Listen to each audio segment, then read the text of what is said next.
Well, good morning, juniors. Hope you guys are doing well. And I want to give you an update about today's activities for GES 112.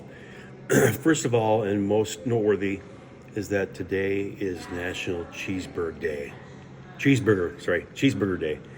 McDonald's is selling double cheeseburgers for 50 cents. I kid you not. That's huge. I like this video. It makes my water bottle look, it's like a 5 feet tall. Anyways, I'm just gonna walk through some things here. Today is another work day, and then I'll have some stuff for you guys on Friday for us to do together, and especially turning the corner and looking at the next essay. Excuse me. Number one, I asked that you finish Letter from Birmingham Jail. I know that you annotated and turned that in, and I think nearly all of you did that. That was great.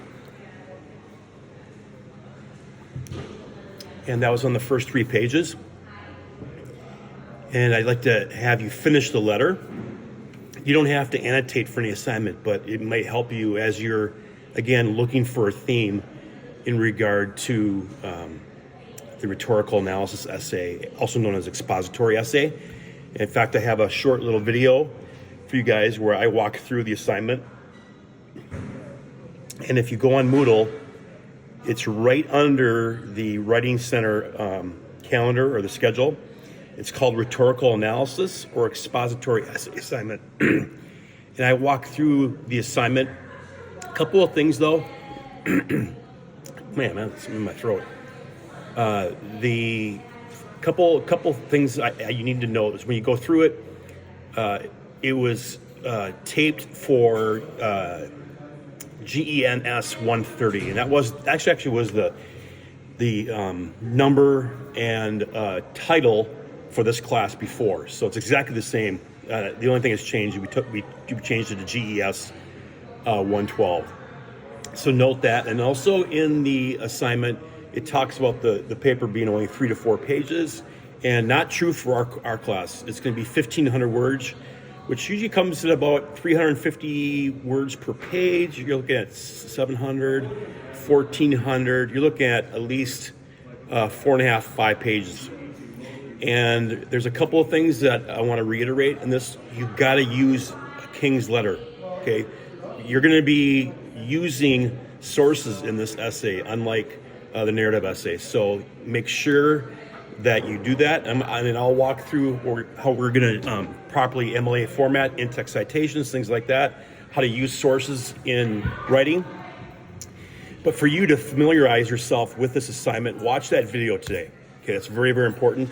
And then those who are excuse me, if those who are on schedule to reach out to the Writing Center this week, Destiny, Morgan, Judah, McKenna, Brianna, and Ben, I want each of you to email me to confirm that you did make an appointment with Bethel's Writing Center. And then also just going through Moodle here, you have a quiz today. It's on parallel structure.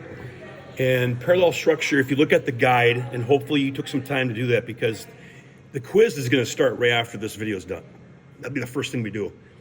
But if you look at the example that I have on here on parallel construction, it's very straightforward. And I think, though, in our writing, we don't spot this. You got to have parallel structure. For example, parallel structure is where, say, Craig went to McDonald's to buy 2 cheeseburgers, comma, 2 Cokes, comma, and 2 fries, 2 French fries, period. Okay, that's an example of parallel structure, because after the verb, the cheeseburgers, the Coke, it's all the same.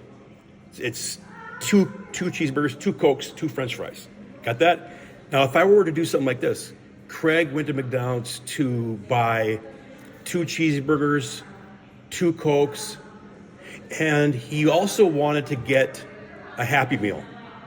That's not correct, because you got to have them when you do a series like that. When it's in, you have words and commas as a result of the subject and the verb.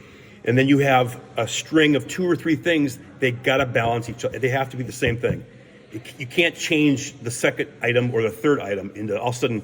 And then he wanted to get a Happy Meal.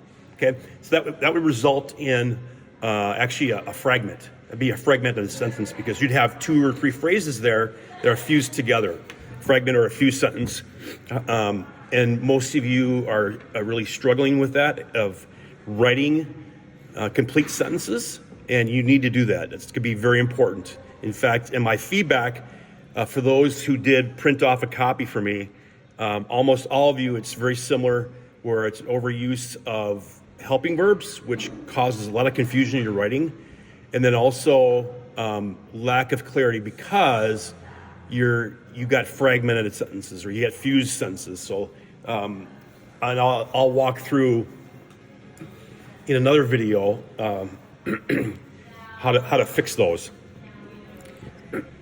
So remember that this quiz is on parallel structure, and Carrie will supervise that. Please be honest. Don't cheat, guys. Don't cheat.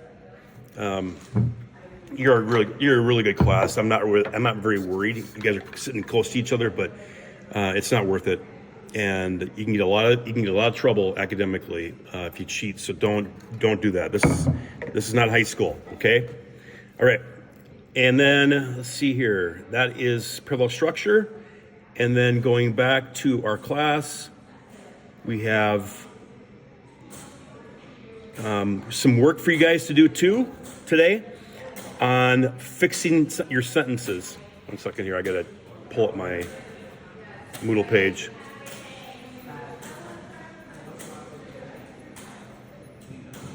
Yeah, and the bottom, you'll see that sentences. So read the directions on that. I give very specific details that you need to do, and then turn that in by the end of class today. So you got some time in our class today.